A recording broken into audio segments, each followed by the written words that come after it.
మహబూబాబాద్ జిల్లా కేంద్రంలో ఉన్న ఎస్సీ ఎస్టీ పోస్ట్ మెట్రిక్ హాస్టల్ను ఏఎస్ఎఫ్ జిల్లా బృందం సందర్శించారు. విద్యార్థులు హాస్టల్కు వెళ్లే రోడ్డు బురదమయం కావడంతో ఏఎస్ఎఫ్ ఆధ్వర్యంలో విద్యార్థులతో కలిసి బురద ఉన్న రోడ్లపై నాట్లు వేస్తూ నిరసన తెలిపారు.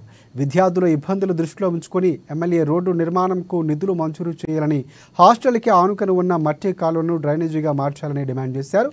హాస్టల్ పరిసర ప్రాంతాల్లో మురికి నీళ్లు జామ అవడంతో విద్యార్థులు తీవ్ర ఇబ్బందులు ఎదుర్కొంటున్నారని తెలిపారు.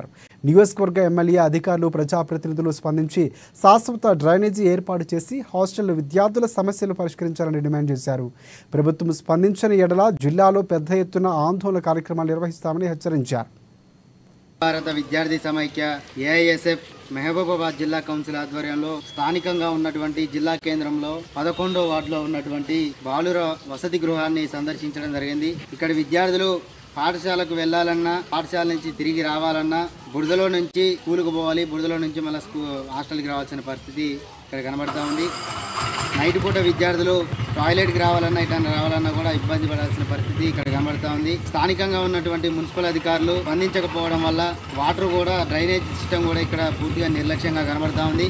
ఈ డ్రైనేజ్ సిస్టమ్ ఇక్కడ సరిగా లేకపోవడం వల్ల వాటర్ మొత్తం స్టాక్ అయ్యి దోమలు ఎక్కువగా రావడంతో విషజ్వరాలతో విద్యార్థులు హాస్టల్లో ఉండకుండా ఇంటికి పోవాల్సిన పరిస్థితి ఇక్కడ కనబడతా ఉంది.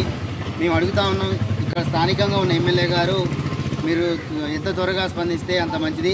ఎందుకంటే ఈ రోడ్డు సౌకర్యం అనేది విద్యార్థులకే కాదు, ఈ 11వ వార్డులో ఉన్నటువంటి ప్రజలందరికీ కూడా అవసరం అవుతుంది. కనుక మెయిన్ విద్యార్థుల యొక్క భవిష్యత్తును మీరు దృష్టిలో పెట్టుకొని మీ యొక్క నిధుల నుంచి త్వరితగతిన రోడ్డు శాంక్షన్ చేయించి రోడ్డు నిర్మాణం చేయాలని చెప్పేసి అఖిల భారత